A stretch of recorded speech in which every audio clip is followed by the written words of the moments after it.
મોજ મસ્તી અને બાળકોના કલબલાટ સાથે અને શિવછોરુના સથવારે પૂજ્ય ભગત બાપુની પ્રેરણાથી યોજાતી શિવસભા આ પવિત્ર શ્રાવણ માસે 2 વર્ષ પૂર્ણ કરશે એટલે આનંદની વાત છે। ત્યારે આજે પણ તેના નિયત સમય મુજબ શિવસભાનું સુંદર આયોજન કરવામાં આવ્યું હતું।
પવિત્ર શ્રાવણ માસના આગમનને ગણતરીના દિવસો જ બાકી રહ્યા છે ત્યારે આનંદ એ વાતનો થઈ રહ્યો છે કે હર રવિવારે યોજાતી શિવસભાને સફળતાપૂર્વકના 2 વર્ષ પૂર્ણ થશે।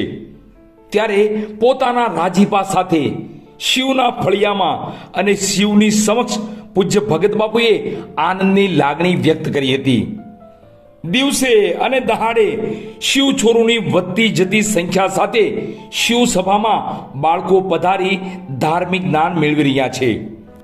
તો 2 વર્ષની અથાગ મહેનત અને પ્રયત્નો સાથે સેવક ભાઈઓ બહેનો પણ પોતાની સેવા આપી બાળકોને ધાર્મિક જ્ઞાન પીરસી રહ્યા છે। આજની શિવસભામાં આવનાર પવિત્ર શ્રાવણ માસને લઈ સેવક ભાઈઓ બહેનોએ ભગવાન ભોળાનાથની અલૌકિક ધાર્મિક વાતો જણાવી હતી। શિવલિંગનો શું મહિમા છે, પવિત્ર શ્રાવણ માસનું શું મહત્વ છે તેવી તમામ ધાર્મિક વાતોથી બાળકોને માહિતગાર કર્યા હતા। હર શિવસભામાં નિમિત્ત માત્ર મનોરથી દ્વારા પ્રસાદીની સુંદર વ્યવસ્થા કરાતી હોય છે। ત્યારે આજની શિવસભામાં શિવછોરુ માટે મન ભાવન પ્રસાદીની વ્યવસ્થા નિમિત્ત માત્ર મનોરથી એવા શ્રી નીતિનભાઈ કેશુભાઈ ભટ્ટ રસોયા દ્વારા સુંદર કરવામાં આવી હતી। બાળકોએ સ્વાદિષ્ટ દહીંવડાની પ્રસાદી ગ્રહણ કરી મોજમાં આવી ગયા હતા।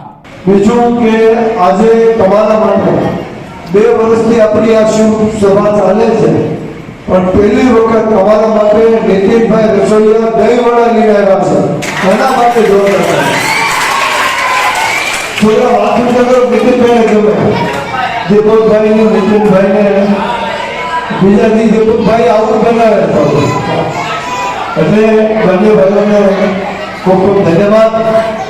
આજે દિલીપભાઈ આપણા કેમેરામેનના પરમ સેવક છે, પરમ ભક્ત છે અને દાદાનો અંકોટ પણ એના હાથે થયા છે।